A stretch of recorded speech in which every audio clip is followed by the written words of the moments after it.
So, the next thing that happened on Monday Night Raw, now before we talk about the next match of the night, we gotta talk about a segment that happened backstage.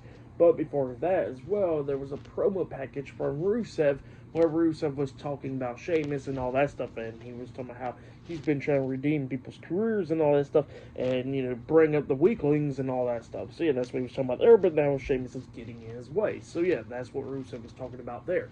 Well, then, all of a sudden, backstage, we see Sheamus talking to Akira Tozawa and Maxine Dupree, Alpha Academy, and Natalia. And yeah, Sheamus was trying to talk to Tozawa, telling him that just to keep his head up and all that stuff. So yeah, he's giving him a motivation right there.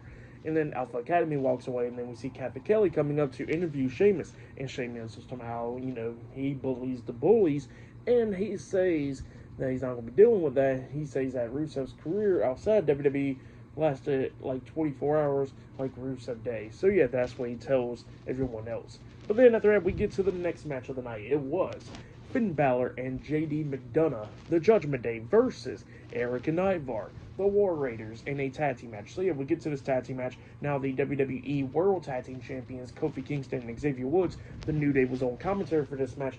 But yeah, during this match, it was being pretty entertaining on commentary. But then during this match, the War Raiders act like they was going to throw JD onto him, but then we see Woods flinch and he just falls out the chair and everything.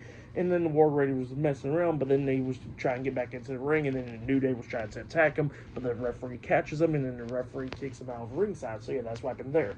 And then we get farther down into this match, and both teams beating the hell out of each other. And then at the ending, we see JD jumping off the second rope with a moonsault onto Erik, taking him out outside the ring. And then inside the ring, we see Ivar beating down Finn Bálor, and he lays him out. At one point, he climbs up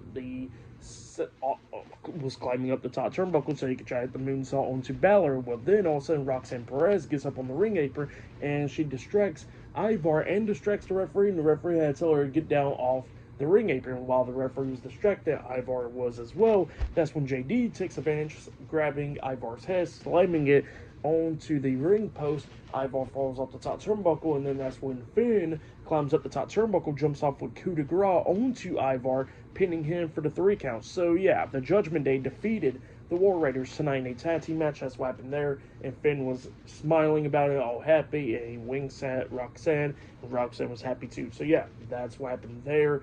And yeah, Carlito's not there at ringside. It looks like they're going to be keeping him off of TV till his contract ends, unfortunately. But yeah, that's what happened there. Still a pretty good match. For that match, I'll give it 3 stars. That's why I'll give it. It was a pretty good tag team match. But yeah, then after that, we see a promo package from Becky Lynch talking about Lyra Valkyria, how she's only been back for 6 weeks, and then Lyra cost her the women's tag team titles and all that stuff. And she says that she raised Lyra's hand at NXT and then helped her out at WrestleMania and all that stuff. But then she says that Lyra wants to be ungrateful and all that stuff, and that she'll be dealing with her at Money in the Bank and taking away that title. So yeah, that's what Becky tells her there. And then we see Lyra Valkyria heading to the ring, because she'll be up next on Raw. So yeah, I'll see you guys later. Till then.